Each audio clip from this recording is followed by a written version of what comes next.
It's a all beautiful thing. happening. It's all happening.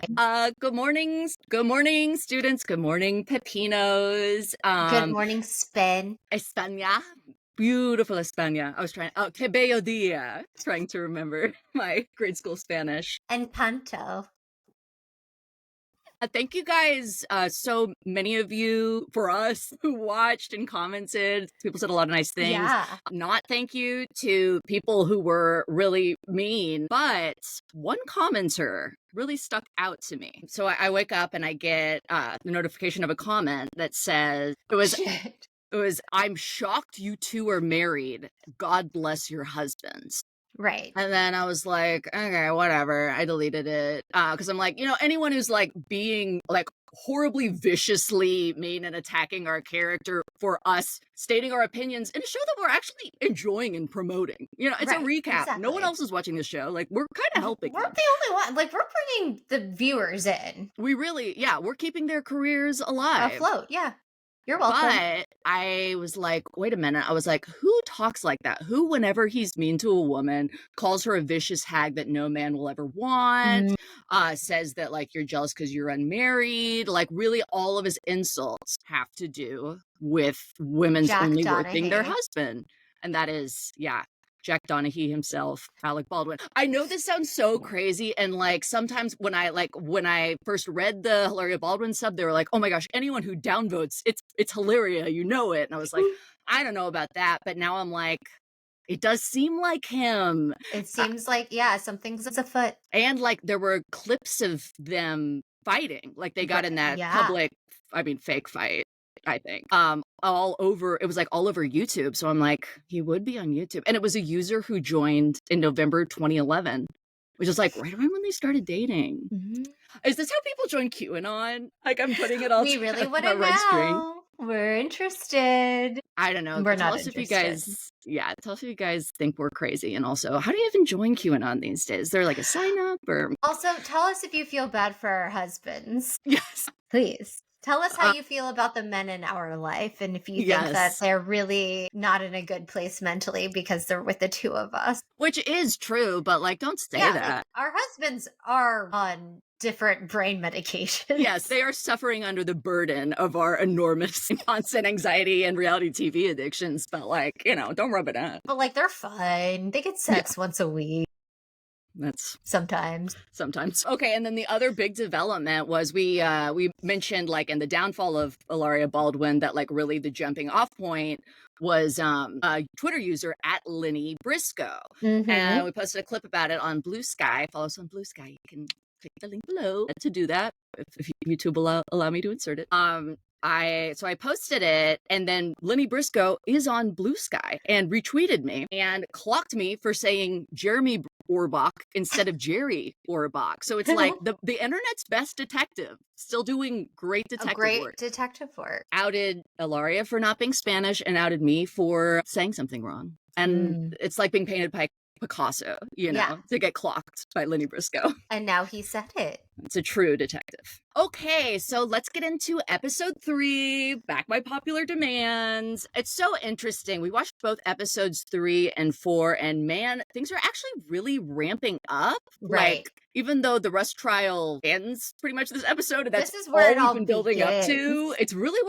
where the show that they mind. Yes. We're really getting into the mind of Hilaria. Exactly. Because like at first we were like, well, we don't want to watch the show because it really seems like they wrote it. Like they had creative control. And now I'm like, that's why it's such a good show. They wrote it. Yeah. And they are not good at hiding their agendas and what they're trying to do. And it's like, oh, it's so good. Aaron Sorkin could never.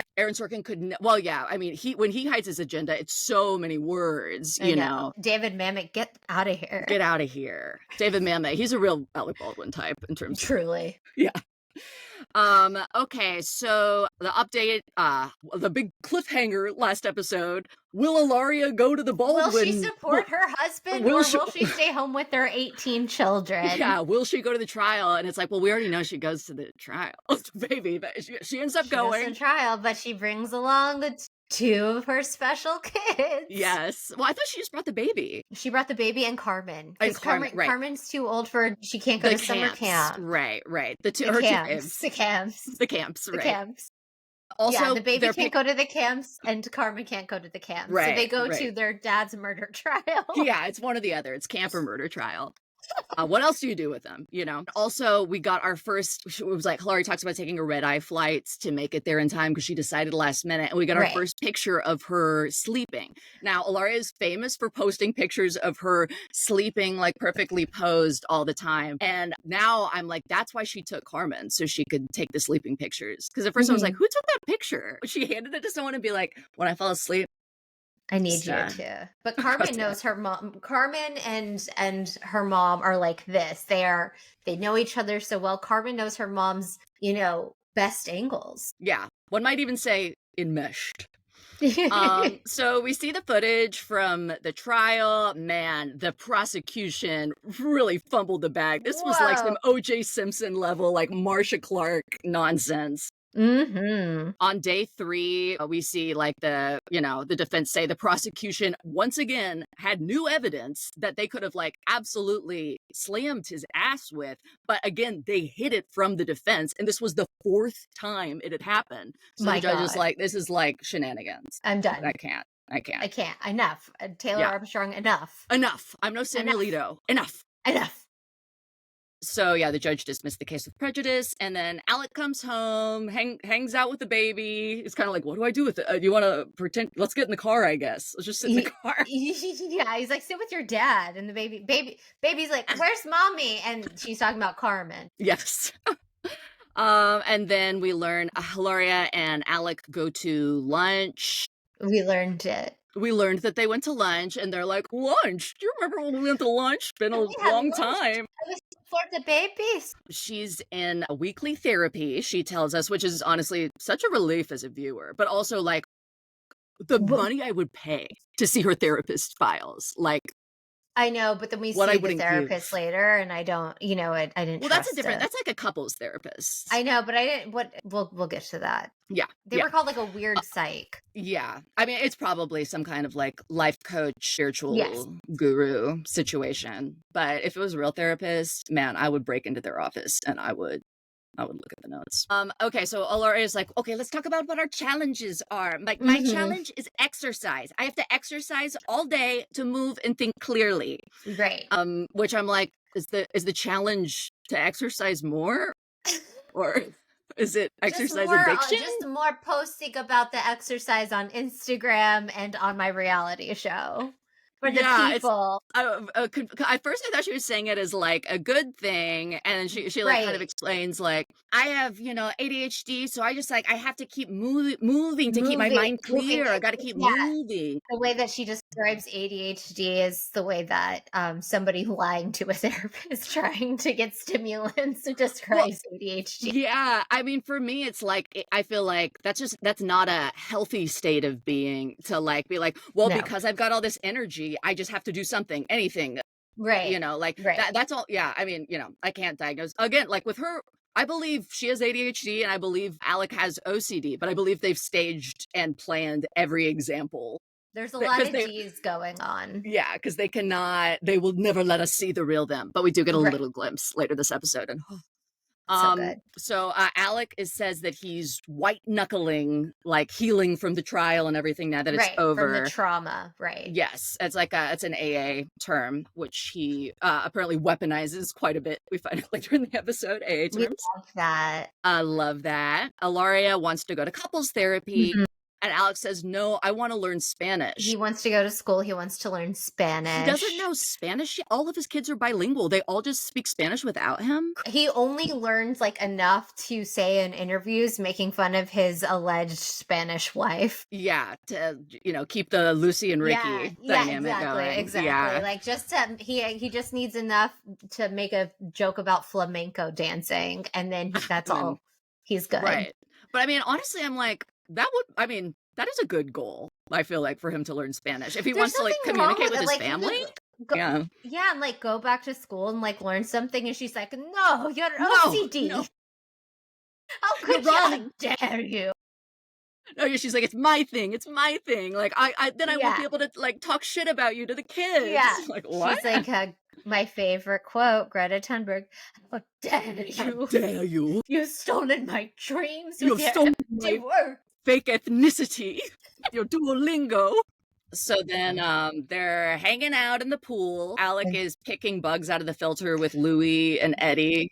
The fact that this is his fun activity to do with his children in the summer, who don't really seem to give a shit about what dad's doing. He's like, you get the leaves and the bugs out of the filter, and then I throw them back into the grass. Yes, and he's also like constantly doing monologues. Oh wait, yes. Let me move this. Like, and I don't know if it's just because the cameras are there. I also think maybe he just constantly talks to himself and is like, I could have won an Oscar, but here I am instead. Imagine if it was me in Raging Bull with De Niro. Right. I'm like, you're like by your like 4-year-old and 6-year-old, they have no idea what you're talking about. Yeah, only like, Carmen only Carmen and the baby might be able to distinguish what you're saying. Yeah. But that's so it's like, yeah, you're clearly not gonna connect with him that way. No, I think he's just walking around his house. There's so many people there, and he's just trying to connect with anybody who will listen. Yeah, and his way of connecting is performing at people. Performating. Yeah. Honestly, you know what he needs to do? He needs to be a stand-up. He can barely stand up. Yeah, I mean, he can sit on a stool, and that way he can like tell all of his ideas about life. He can do like a Jeff Dunham. Oh my gosh, if he had an Ilaria puppet. Oh my god. We'll get into what he We'll get into it. We'll get into it. Okay. So Ilaria and Alec talk more about Alec's OCD and how many stacked things there were when she first went to his apartment. These examples are like they're not even specific. She's like, things were stacked neatly on the shelf. It's like the books. Yeah. And she's like, and I would just notice how like you would put something on the table and you'd have to turn it just so. And it's like, none of that screams. Oh, I mean, maybe it's like, did he have jars of pee stacked? Did he have like all of his fingernails stacked? Like old issues of newspapers stacked? I think that he could have OCD, but they're so tight-lipped about who they really are together that it's like, we are not willing to show any of that. So we will give you the abridged version. The version of OCD that literally people get mad about on like mental health TikTok, even though like Ilaria is constantly talking about mental health TikTok. Yeah, I feel like, I mean, I guess that is a part of OCD. I have OCD and it doesn't manifest that way. Mine is more like ruminating thoughts that I can't get out of my head. But you know, I'm not discrediting him. I am saying like there is, you know, but then he talks about like where it all stems from, and it's from growing up in a dirty home. Yeah, and that also makes sense to me. It makes sense. I think that the way that they've chosen to make it this whole storyline to humanize him, and the way they're completely sterilizing OCD, it's like it has no negative effects on his life really, other than Hilaria's talking about it constantly because they're not willing to share that. He's not on medication. He's had it his whole life, and he's never been treated for it. He barely acknowledges it. She's constantly talking about it, and we haven't seen it. We haven't seen it negatively affect him in any way. We haven't seen him like, oh, I can't play with the kids, I've got to organize or anything like that. He's just like, we see him literally doing household tasks and her screaming at him that this is your OCD. Yeah, he's like putting shoes that match like together, like side by side. He's like taking out the trash. He's like putting away the kids' bikes, and she's like, you're never gonna see your kids grow up. I mean, I guess like what matters is like, hopefully someone who watches with OCD will feel like it's less stigmatized, but I think in a way it's a little bit irresponsible too, where it's like, oh, so I have like the kind of OCD where like, you know, I can't leave my house and I'm ignoring my kids and like, you know, and I feel, why can't I handle it better like Alec Baldwin? Right. You know? But no one's comparing themselves to him. No, I think it's fine. I know I would freak out if I'd freak out if we saw those two on screen and they did something responsible. I would be like, what's going on? Yeah. That would cause me to really obsess and ruminate. I would compulsively. spiral. I would spiral. My OCD would. Flare. Trigger. The flare. And so she's talking about it more, and then he's like, I know my illness, and she goes, it don't have to be ill. You don't have to make it bad like that. And then but it is a literal mental illness. But also like the way, you know, it's like she's like doing her thing where she pretends to not know English grammar, like, but she didn't even mean to. She kind of accidentally did it. Right. Like, that's how deep she is into it. Yeah, she just kind of fell into it where she's like, it don't have to be ill. And then he goes back to her in a fake accent. you know this is my illness. And then you see in her eyes, I'm like, that right there. That's what's really going on between you guys. You see the real anger, and you're like, that is how you guys actually talk when you They fight. hate each He other. makes fun of you for your fake accent. Like, he knows you're faking. He Mhm. blames you for ruining his life. Right. Like, that's what's really, that's what you're trying to hide from us. But for a second we see it, and I'm like, Yeah. gimme. Oh, they hate each other so much, but Yeah. they just can't be without each other. They're stuck. And they also do great work together. I mean, They you know, are such a great duo. I mean, like, Lucy and Desi couldn't make it work forever, but when they could, baby. like, and yeah, famously toxic couple, but gave us so much entertainment. So you much know, entertainment. That's entertainment. that's entertainment. That's entertainment. So then Alec and Ilaria drive home from the Hamptons. Oh, wait, no, they show everyone driving home, and then it's Alec and Ilaria in a car going to couples therapy. Yeah. Sloppy transition on this, Alec or Ilaria, if you're listening. Maybe clean up, the transitions a little. Yeah, the one. transitions were a little silly, but I did like the UPS truck driving right in front of Alec Baldwin when he gets out of the car.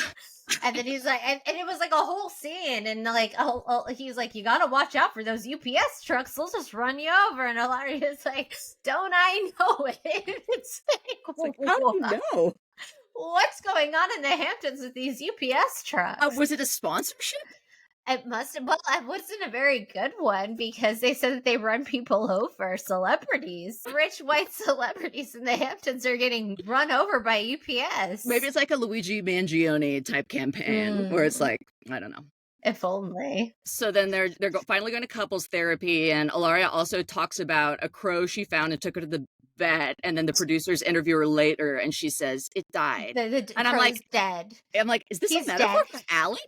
Why did you include this? Okay, like, Jason cut this, but okay, when I had to rewind it because I was like on my phone watching, but really Jason cut this, and when she said like he's dead, the crow is dead, I thought of the movie The Crow, where he got shot in real life and he died, like what happened on Rust. And I was like, this is so fucked up. And then I rewound and I realized what she was talking about. But I was like, damn. Maybe that's why they included it to subliminally. Because I was like, why would you? It seems like it's like trying to say like, oh, Ilaria, her heart is so big and she nurses and takes care of things, but sometimes she just has to let them die. Yeah. Is really what it seems to be saying. I'm like, so that it's like, Alec die? Like, I don't know. Is he a crow? I think he's the crow. He's the crow. I think that's what they were doing. Yeah, didn't quite track for me. Oh, so then they go to the therapy. It's like another like guy. doctor, a young fake doctor talking to couples on television. Yeah. Alex says that the Rust trial ruined his formerly photographic memory. Right. I do believe him that he used to have a photographic memory. I think you can have a photographic memory maybe and not be smart. Do you think it's okay? No, I totally believe that to be true. I just think that he probably doesn't have a photographic memory just because of aging. Exactly. It's not because of I mean, I think trauma can make things worse, but yeah. They manifest in different ways. Like my trauma means I'm cleaning trash cans and organizing shoes and putting away my kids' toys. Mm-hmm. And my trauma means I'm, faking an accent back and forth even right now to feel safe. And then so I do think it could have added to it, but definitely with age, you tend to forget more and more. And he says that things. Yeah. His motto is, I'm tired of talking about it. We have to take action. Like, he's like, I don't know about therapy. Like, I'll do therapy, but like, I don't want it to just be talking. I want to also do stuff. And I actually am kind of with him on like, when it comes to codependence, it's like, you kind of can talk things to death. I do love it. But like, sometimes there comes a point with enmeshment where it's like, we also kind of have to make a plan, Well, yeah, if you're not doing that in therapy, then what are you doing? Yeah, that's true. Yeah. It does seem like maybe he's just like trying to find a way out of therapy, unless it's like on camera and everyone gets to watch performative him perform. And he's getting hit by cars. Yeah. And he also says he wants to move, which I'm with him there too. They own a farmhouse in Vermont. I know. Get the fuck out of New York. I think there's so much plot too. Well, obviously, we've lost the plot. Yeah, we never had it, babe. But this is an egregiously fake one. Need when they already own property somewhere else. So it's like, so what's the plan? Much property. It's crazy. Like that home in the Hamptons, like all that land. Yeah. that land. They just like the amount of they don't have any neighbors. It's crazy. It's crazy. Yeah, they go to a park next episode, and I'm like, do they own this park too? Yeah, I know. And they're making green pizzas, and I'm like, where are they? Yeah. Okay. So then, Ilaria talks about that. After Alec talks about moving and therapy, Ilaria remembers that when they first started dating, something had happened, and then he was on a magazine cover saying he would leave New York City. So something had happened. I think is he got kicked off a plane for refusing to stop playing Words with Friends, and by magazine she means New York Post. So just Michelle's favorite, my favorite news out. But it's like even they know these details too, and it's like they could like slide them in for us. Of course. Hide. Yeah, no, and they can't talk about all the details that they should in therapy. Yeah, exactly. Let me omit stuff to my therapist. That's healthy. So then Hilaria says, Alec is always wanting to walk away when something bad happened. He is an actor. He loves to connect. That is his people, his community, home base. I'm like, this was the point where I was like, okay, she's actually typed out a lot of these talking heads and memorized. His people, his community, his home base. Home base. Like what? 3 versions of the same thing. Oh, so good. Oh my God. And then she says, the action you take, it needs to be here, gestures to heart, and here, touches his head. Laria's like, remember from AA, that thing you always say, wherever you go? And he goes, you show up. And he goes, I've known that for 39 years. You think I don't know that? And then Ilaria, she gives him the neck. She goes, and I'm doing like the, like kind of the neck where people are like in a, 90s comedy are like offended and they like whip their neck around. I was like, what can't this girl appropriate? She appropriates so much. We love her. Love it. And master class on appropriation. And it gets even better next episode too. So you guys will have to listen to the next one, which will drop this weekend. Episode 4 Episode 4 is so good. But final line that I want to quote from this scene happens a little earlier, but Alec literally pulls a Tamara and goes, "That's your opinion. That's your opinion. I don't want to go back. I don't want to go back to New York." I was like, oh my gosh. What an app. What an app. The show is like really, actually, I'm so relieved we're done with the Russ stuff. And now we can really. We can breathe. We can really let it breathe. Yes. Alec is, healing, and so are we. We are just, I feel cleansed. I feel like this is like a baptism. Yes. I'm a bug pool filter baptism. Yes, pour it on me. Yes, pour it on me, Southampton bugs. Thank you guys so much for listening, watching, commenting, subscribing, defending us. We really appreciate it. And if you guys ever want to do an oral exam, we're not going to do them at the end of this episode, but we will on the next one. If you ever want to record one or and send it in, or or write one, and we'll read it on the air, please contact us. We'd love to help you participate, be part of it. We want more friends. We want more friends, and not just Pepinos, but we love our Pepinos. All our students everywhere, right? But especially our Spanish ones. Yes. Sí. Sí. Bye. Bye.